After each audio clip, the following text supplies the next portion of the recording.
सारे सराकी वसेब है ना, रोटी वाला घी डुबी हुई मक्खी हुई सबको बहुत पसंद है। असा मक्खी रोटी दे आदि हूँ।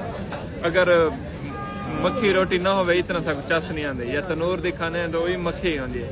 तो कासर तो पता है मेरे मेहमान हैं माशाल्लाह, उन्हें तो फिर आए इस्लामाबाद मेहमान हैं। आज मैं इन्हें को कहना है सरगोधी दी मशहूर दाल, वो लिखा खड़े चाल चक्कियां।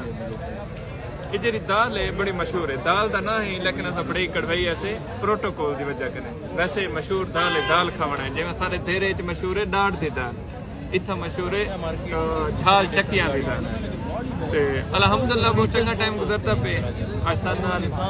इंतहाई क्रिप्टो दे काबिल तरीन बंदे बैठे बड़ी वीडियो दसे सूं के क्या फायदा तो सच्चा सकते। खास साहब को मैं जान देवे अदनान बलोच साहब बस असा बंदे आते तो सही इम्तियाज से लट्टू जरा रखी खड़े हो ना बहुत फर्क है।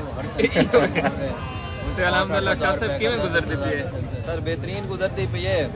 डीजी खान वाले वास्ते मेरा स्पेशल जेड़ा है ना पैगाम है, मेरा हुण सवेरे भाला जला है, त्रीजी दीवार है ते मारका हुण दाल ते वाल है।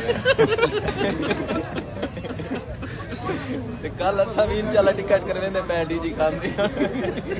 जरूर वेंदे मान को जले पता लगे दाल ते वाल है।